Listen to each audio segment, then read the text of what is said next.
तो फिल्म की शुरुआत में सिस्टर यूनिया एक घर में जाते हैं जहां की हालत काफी ज्यादा खराब थी। यहाँ हिजू नामी एक बच्चा पोजीशन में था। नी उसके ऊपर डीम ने कब्जा किया हुआ था। यहाँ उसकी पोजीशन को तोड़ने के लिए पहले एक प्रीस्ट भी आए हुए थे, पर शायद डीम की पावर से हार गए, क्योंकि आते ही सिस्टर यूनिया की नजर फादर पे गई, जिसके एक कंधे में तलवार स्टेप थी और वो स्टिल खड़े थे। उनका असिस्टेंट भी बहुत ज्यादा डरा हुआ था। ऐसे में सिचुएशन संभालने के लिए सिस्टर यूनिया खुद ही एक्सॉर्टिंग करने का फैसला करती हैं। हालांकि वो चाहती थी कि कैथोलिक ना के लिए यह करना इलीगल है। यहाँ पर एक पिग भी मौजूद था जिसके अंदर डीएम को कैद करके इस पिग को खत्म करके डीएम को खत्म किया जा सकता था। खैर, पहले सिस्टर यूनिया हिजन के ऊपर काफी सारा होली वाटर डाल देती हैं और फिर फादर के असिस्टेंट से चर्च की बेल रिंग करने को कहते हैं, जिसके बाद वही जन का सर पकड़कर कुछ प्रेयर्स करने लगी थी। सिस्टर यूनिया की प्रेयर्स की वजह से जेहन के अंदर के डेमन को बहुत ज्यादा तकलीफ हो रही थी, इसीलिए जेहन के कान से खून पद बहने लगा था, लेकिन पोसेशन कम होने को नहीं आ रहा था। सिस्टर यूनिया भी अपनी प्रेयर्स नहीं रोकती और डीएम से डीएम का नाम पूछते हैं, लेकिन वो डीएम नाम बताने के बजाय सिस्टर यूनिया को ही धमकियां देने लगा था। उसे कहता है, तुम इस साल का स्प्रिंग नहीं देखोगी, मैं तुम्हें ऐसी मौत दूंगा कि वो मौत इंसानों में सबसे ज्यादा भयानक होगी। तुम्हारे जैसे प्रीस्ट और फादर्स ने ही हम जैसे सारे डीएम को एल में कैद कर दिया, लेकिन अब ऐसा नहीं होगा। सिस्टर यूनिया उसकी बातें सुनने के साथ साथ अपनी प्रेयर्स पढ़ती जा रही थी, जिसकी वजह से आखिर हिजन बेहोश तो हो गया, लेकिन वो जानते थी कि हिजो सिर्फ कंट्रोल में आया है, उसका पोजीशन खत्म नहीं हुआ। इसीलिए हिजो को चर्च के हॉस्पिटल में एडमिट करवा दिया जाता है। हिजो की मॉम यहाँ पर डॉक्टर को बताते हैं कि हिजन को पोषण है, लेकिन यहाँ पर डॉक्टर फादर पावलोस की बात पे यकीन नहीं करते, क्योंकि उनको खुद पोषण और एक्सोसिस्टम पे यकीन ही नहीं था। वो इस चीज को नहीं मानते थे कि कोई डेविल एंटिटी या कोई और पावर इंसान की बॉडी पर कब्जा कर सकती है। यही बात वही जो उनकी मॉम कभी समझाने की कोशिश करते हैं कि आपके बेटे को किसी किस्म का पोजीशन नहीं है। यह एक एम पर्सनैलिटी डिसऑर्डर है जिससे आपका बेटा गुजर रहा है और अग्रेशन में है। लेकिन हिजो की मॉम ने फादर पावलो को बताया वो पोजीशन में ही है। काफी मर्तबा उसका एग्जॉस्ट गया, यहां तक कि 2 फादर्स उसका एग्जॉस्ट में नाकाम भी हो गए, लेकिन फिर उस दिन सिस्टर यूनिया ने आके सब कुछ हैंडल किया। यह सुनकर डॉक्टर पावलो, जो खुद एक प्रीस्ट थे, वो काफी हैरान हुए, क्योंकि कैथोलिक नन्स एग्जॉस्ट जम नहीं कर सकती थी। ये काम उनके लिए इलीगल था और इसी वजह से हम देखते हैं कि सिस्टर यूनिया को चर्च की मैनेजमेंट ने भी मेन बुलाया हुआ है। यहाँ पर अपनी सफाई देते हुए सिस्टर यूनिया बताती हैं कि उस टाइम सिचुएशन बहुत ज्यादा खराब थी। एक्सोर्स जम के अलावा कोई दूसरा ऑप्शन नहीं था सिचुएशन को कंट्रोल करने के लिए। मैंने एग्जॉस्टेड और अभी भी उस बच्चे को एग्जॉस्टेड है।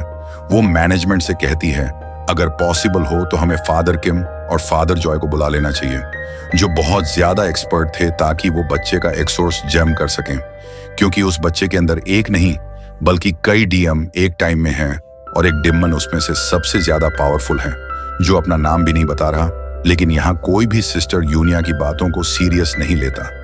दिखाया जाता है कि यूनिया खुद उसी फादर के पास गई थी जो उस बच्चे का एग्जॉस्ट जम करने में हार गए थे।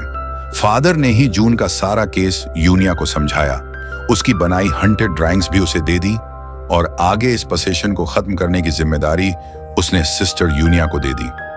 सिस्टर यूनिया जब वहां से जाते हैं तो हम फादर को अजीब सी हालत में देखते हैं और पता चलता है कि फादर के ऊपर भी ईविल चीजों ने कब्जा बना लिया है, क्योंकि क्रिश्चियनिटी में माना जाता है अगर कोई भी फादर में फेल हो जाए तो ईविल चीजें उन्हीं के ऊपर कब्जा कर लेती हैं, और ऐसा ही कुछ इन प्रीस्ट के साथ भी हुआ है। इसके बाद सिस्टर यूनिया जाती हैं डॉक्टर पावलो के पास। मन से जेहन के एग्जॉस्ट जम की परमिशन लेना चाह रही थी, लेकिन डॉक्टर पावलो को इन चीजों पे बिल्कुल बीव नहीं था। वो उसे हॉस्पिटल से डिस्चार्ज करने की परमिशन देते ही नहीं है। सिस्टर यूनिया उनकी सोच बदलने के लिए उनको काफी सारी बातें बताती हैं, काफी सारी बाइबल की वर्स भी सुनाती हैं जिनमें एग्जॉस्टा गया था, लेकिन डॉक्टर बफलो अभी भी उनकी बात नहीं मानते और कहते हैं कि जब तक होन मेरा पेशेंट है मैं तब तक उस पर एक्सोसिजन की परमिशन नहीं दूंगा। फिर सिस्टर यिया भी जाते हुए उन्हें कह जाती हैं, मैं किसी भी हाल में जी होन को बचाकर रहूंगी और उसका एग्जॉस्ट जम भी करूंगी।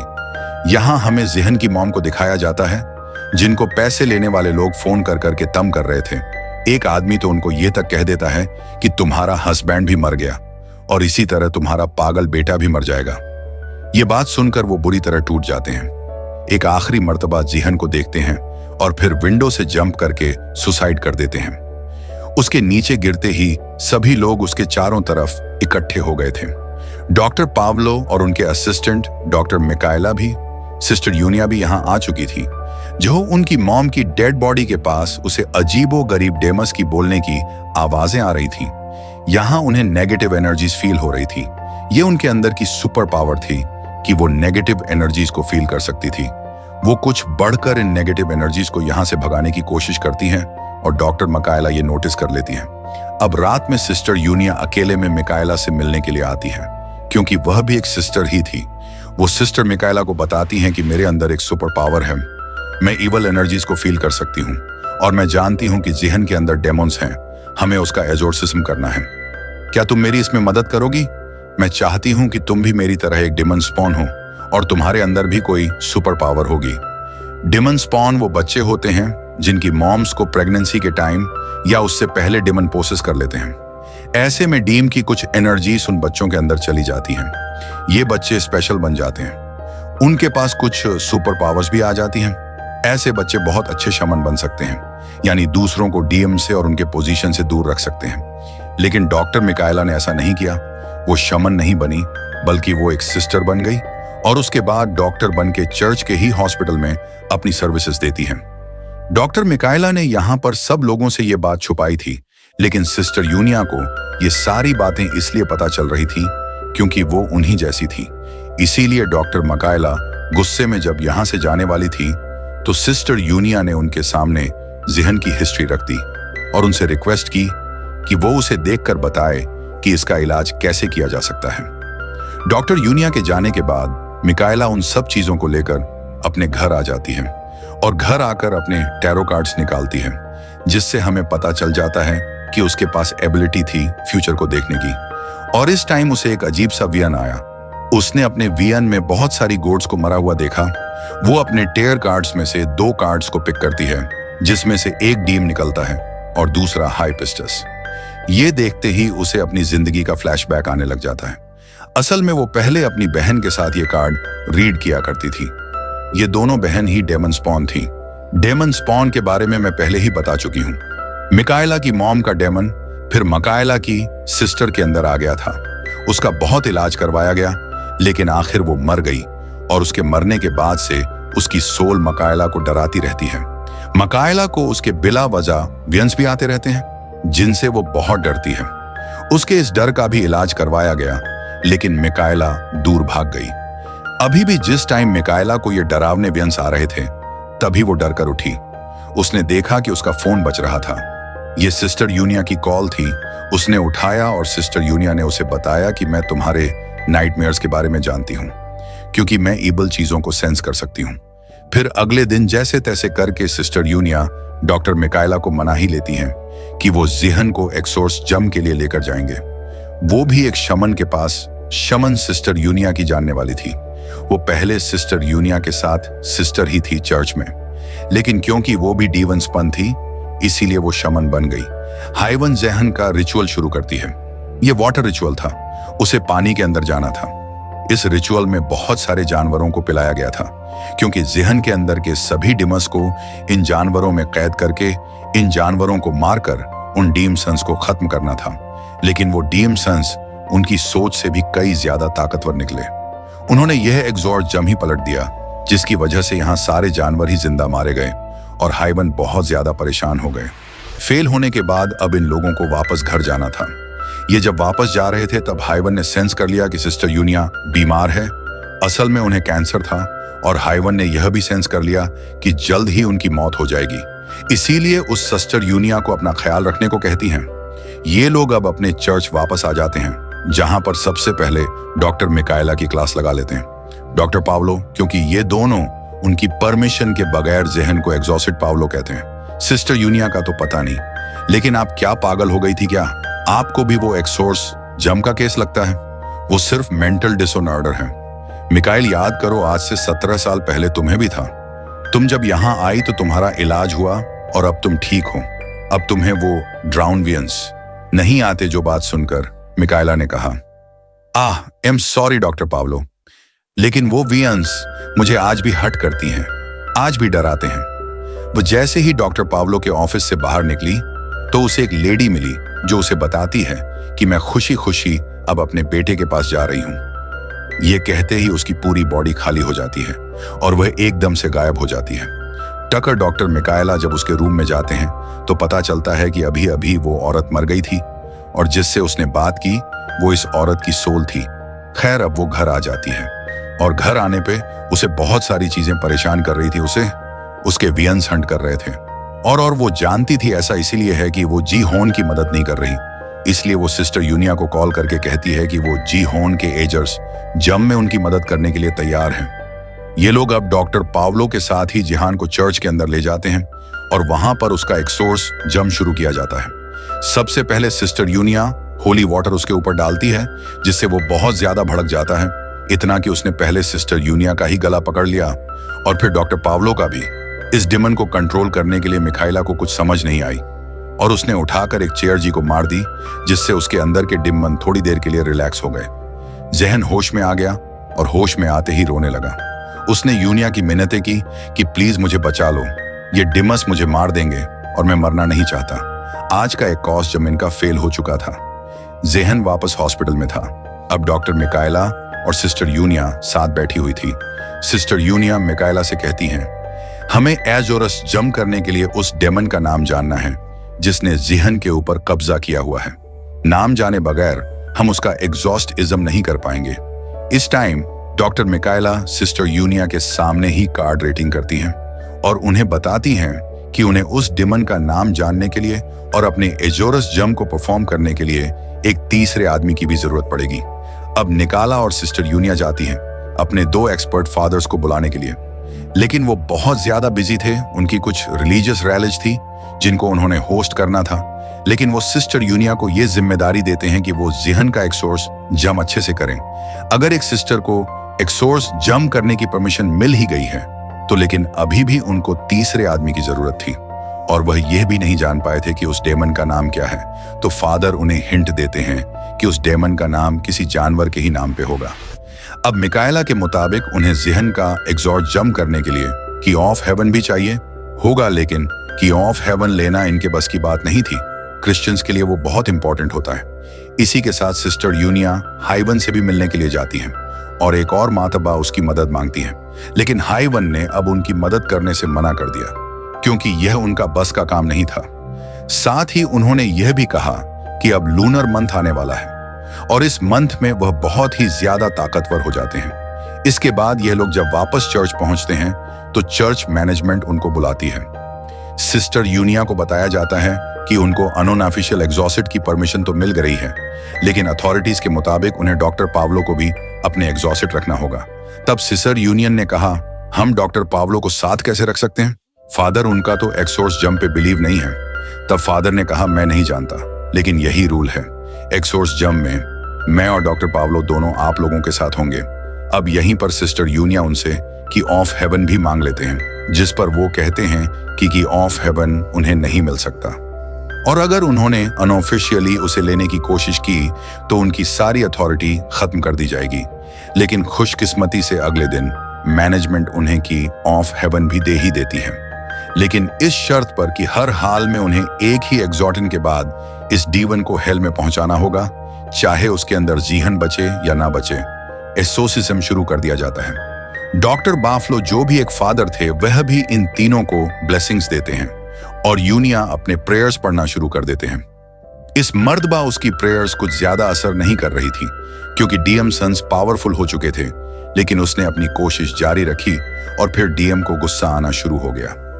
डीमंस ने उसे गालियां दी, उसका मजाक बनाया और उसे बताया कि जब तुम पैदा हुई तब भी तुम्हारी मॉम के अंदर मैं ही था। और यह बात यूनिया को पहले ही पता थी कि वो एक डीवन स्पन है, लेकिन ये नहीं जानती थी कि जीहन वाला डीम ही उसकी मॉम के अंदर भी था। वो उससे उसका नाम पूछती है, लेकिन डीमन नाम बताने को तैयार नहीं था। यूनिया उसे कहती है, तुम कमजोर हो, अकेले हो, लेकिन डीएम ने बताया मैं एक नहीं हूं और हम सब की पावर मिलकर तुम्हारी सोच से भी कहीं ज्यादा है।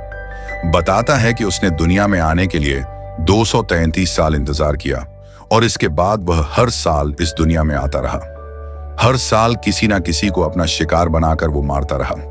उसे बच्चे बिल्कुल नहीं पसंद और वो दुनिया के बच्चों को मारना चाहता है। वो बताता है कि वो अभी तक 292 बच्चे मार चुका है। ये बातें बताने का मकसद ये नहीं था कि डीम यूनिया को डरा रहा था, वो सिर्फ यूनिया को डिस्ट्रैक्ट कर था। यूनिया जब उसकी बातें सुन रही थी तभी वो कमरे में हलचल मचा देता है और एक अलमारी यूनिया के ऊपर गिरा देता है। मिकाएला बहुत ज्यादा घबरा जाती है और यूनिया से पूछती है, अब क्या करोगी? वो उससे कहती है मुझे कि ऑफ हेवन दो, जो लेकर वो दोबारा अपनी प्रेस पढ़ने लग जाती है। लेकिन इस मर्तबा भी उसके ऊपर ज्यादा कुछ फर्क नहीं पड़ रहा था। थोड़ी ही देर में बाहर हाइमन का असिस्टेंट भी आ गया। इन लोगों की मदद करने के लिए बाहर श्रीमन रिचुअल भी शुरू कर दिया गया। डीमन को भगाने के लिए यूनिया ने मिकाएला से दरवाजा खोलने को कहा, जहां से बाहर की आवाजें अच्छी तरह अंदर आ सके। और शमन रिचुअल की आवाजें सुनकर अब डीम भी तड़पने लगा। डीम के तड़पने से जिहन की बॉडी बिल्कुल काली पड़ चुकी थी, लेकिन डीम ने भी हाथ नहीं मानी और बाहर बैठे हुए हाइवन के असिस्टेंट के ऊपर, जो कि श्रीमन रिचुअल कर रहा था, उसके ऊपर भी वो चीजें फेंकने लगा और उसे डिस्ट्रैक्ट करने लगा। हाइवन का असिस्टेंट डरा नहीं और उसने अपना काम जारी रखा। उसने रिचुअल तोड़ा नहीं, जिससे अब डीएम थोड़ा सा कमजोर होने लगा था। जब हर तरफ हलचल मच रही थी तब यूनिया ने डीवन से कहा, तुम मुझे बस अपना नाम बता दो, मैं वादा करती हूं कि मैं तुम्हें अपनी बॉडी में ले लूंगी। डीम यूनिया की बात मान लेता है और यूनिया को अपना नाम बता देता है। फाइनली अब यूनिया को नाम मिल चुका था। इसके बाद उसने डीम से कहा, तुम जिहन की बॉडी को छोड़ दो और मेरी बॉडी के अंदर आ जाओ। डीमन जैसे ही जिहन की बॉडी को छोड़ता है, यूनिया को एक विजन आता है जिसमें वो और जिहन स्पिरिचुअल वर्ल्ड में थे और स्पिरिचुअल वर्ल्ड में जिहन उसे शुक्रिया कह रहा था। इतनी देर में यहाँ बहुत तेज हलचल मचना शुरू हो जाते हैं। हर चीज टूटने फूटने लगती है और आग लग जाती है, क्योंकि डीएम जिहान की बॉडी को छोड़कर यूनिया की बॉडी आ रहा था। जूनिया कमजोर पड़ चुकी थी। उसने मिकाएला से कहा, तुम जेहान को लेकर चर्च में चली जाओ और 3 मर्तबा चर्च की बेल रिंग करना इतनी जोर से कि वह मुझे भी सुनाई दे। मिकाएल उससे पूछती है, तुम क्यों नहीं साथ चल रहे? तब यूनिया अपने जिस्म पे हाथ रख के उसे बताती है कि उसने डीएम को अपने अंदर ले लिया था और यह जानकर वो पूरी तरह टूट गई। ये लोग तेजी से अपनी कार्स की मदद से यहां से निकल गए, लेकिन चर्च जाने से पहले ही बहुत सारे डेमोनिक रेड्स ने इनका रास्ता रोक लिया। उनका क्या यहां पर पूरी ही ट्रैफिक को जाम कर दिया। एंड रेड्स ने इन्हें जल्दी से जल्दी चर्च की बेल रिंग करनी थी। मकाएला और हाइवन का असिस्टेंट जल्दी से जिहन को लेकर बाहर निकल आए और भागते हुए चर्च तक जाने के लिए निकले। हेजन से चला नहीं जा रहा था, इसीलिए हाइवन का असिस्टेंट मकाएला को अकेले ही आगे बढ़ने को कहता है। मकाएला जाकर फाइनली 3 मर्तबा अपने चर्च की बेल को रिंग कर देते हैं। उसकी बेल को रिंग करने से पहले हमने देखा था कि जॉन का जिस्म डेमोनिक पावर्स की वजह से बिल्कुल काला पड़ने लगा था, लेकिन बेल रिंग करने के बाद उसकी बॉडी दोबारा से ठीक हो गई, जिसका मतलब था कि उसके अंदर के डेमोस ने उसे छोड़ दिया है। मकाएला अब चर्च के अंदर जिहन को छोड़कर औरन यूनिया की मदद करने के लिए पहुंचते हैं। यहां हमें दिखाया जाता है सिस्टर यूनिया ने अपनी बॉडी के ऊपर की ऑफ हेवन रख के डीएम को अपने अंदर ही सील कर दिया था और अपनी बॉडी में डीएम को सील करने के बाद वो आग के अंदर चली गई। उसने सुसाइड कर ली, अपने आप को मार दिया, अपने आप का सैक्रिफाइस दे दिया और उसके साथ ही डीएम भी मर गया। वो जानती थी कि कैंसर की वजह से वो पहले ही मर जाएगी, इसलिए उसने डीम को खत्म करने के लिए जेहान के बजाय अपनी जान को खतरे में डालने का फैसला किया और यह बात मिकाएला को पहले नहीं बताई। डीवन के खत्म होने के बाद हमें दिखाया जाता है कि अब फादर पावलो का भी माइंड बदल गया था। वह भी एग्जॉर्जम और पोषण पे यकीन रखने लगे थे। वह उस जली हुई बिल्डिंग से मिलने वाली कि ऑफ हेवन अपनी मैनेजमेंट को दे देते हैं और कहानी के लास्ट सीन में हमें मिकाएला और जीहन को दिखाया जाता है, जो एक लंबे सफर में निकल रहे थे इस इरादे के साथ कि वह दुनिया में मौजूद बाकी 12 डीएम को ढूंढकर मार डालेंगे, उन्हें हेल में पहुंचा देंगे और बस इनके इसी सफर को दिखाते हुए ये मूवी यहां खत्म हो जाती है।